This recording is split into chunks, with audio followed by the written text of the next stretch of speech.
Cut ಆಗುತ್ತೆ ಅಂದ್ರೆ ಇಬ್ರು ಮೂವರು ನಿಂತ್ಕೊಂಡ್ರೆ ಗೇಟ್ ಅಲ್ಲಿ ಒಳಗಡೆ ಅಲ್ಲ ಲೈಟ್ ಹಾಕಿ ಮನೆಗೆ ರಾಮಣ್ಣನಗುಡಿ ಒಳಗಡೆ ಇವರು ಒಳಗಡೆ ಇಲ್ಲಿ ಹೋಗಿ ನೀನು ಒಳಕ್ಕೆ ಇಲ್ಲಿ ಬಿಡಿ ಸರ್.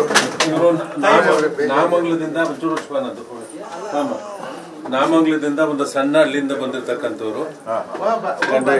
ಈಗ ಹೆಂಡತಿ ಸಣ್ಣ ಮಗು ಕೆಲ್ಸಕ್ಕೂ ಹೋಗೋದಿಲ್ಲ, ಕೆಲ್ಸಕ್ಕೂ ಹೋಗಿಲ್ಲ. ಇವ್ರಿಗೆ ಯಾವುದೇ ಭಾಗ್ಯಲಕ್ಷ್ಮಿ ಯೋಜನೆ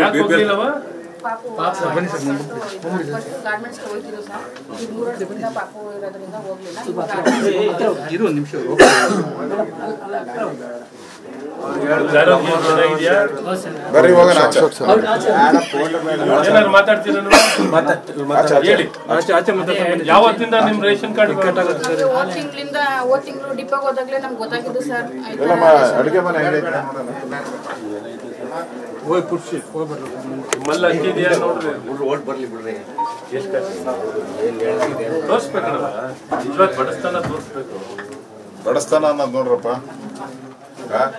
ಮೇಲೆ ಶೀಟು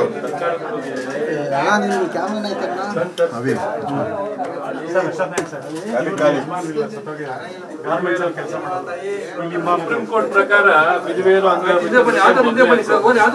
ಹುಷಾರ್ ತಪ್ಪಿದಂತ ದುಡಿಮೆ ಮಾಡುವಂತ ವ್ಯಕ್ತಿ. ಬನ್ನಿ, ಇಬ್ರು ಬನ್ನಿ. ನೀನು ಬರ. ನಿಮ್ಮ ಮನೆ ಇಲ್ಲವಾ? ನಿಮ್ಮ ಮನೆ ಎಲ್ಲಿ ಅಂತ ಕೇಳ್ತಾರೆ ಸರ್. ಈ ರೋಡಲ್ಲಿ 5-6 ಜನ ಮರಿ ಸರ್.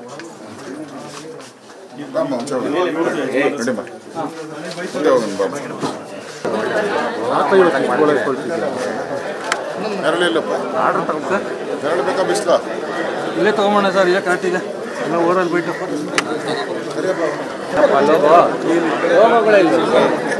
ಭತ್ತ ತಗೊಳ್ಳಿ ಸರ್. ನೀವು ಚೂರು ಜಾಸ್ತಿ ಹಾಕೊಳ್ಳಿ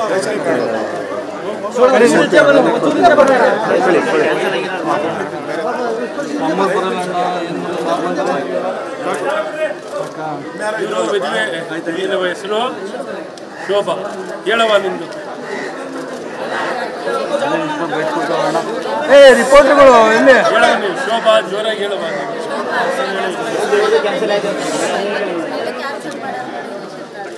ವಿಧವೆಯಾಗಿ ಎಷ್ಟು ವರ್ಷ ಆಯ್ತವ?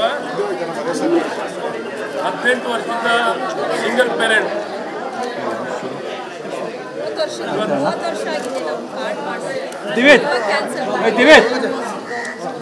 ಕಷ್ಟ ಏನು ನಿಮ್ಗೆ? ಅಕ್ಕಿ ಕೊಡಬೇಕು. ಬೈಟ್ ಬಾ ಬ್ರದರ್, ಬೈಟ್ ಬಾ.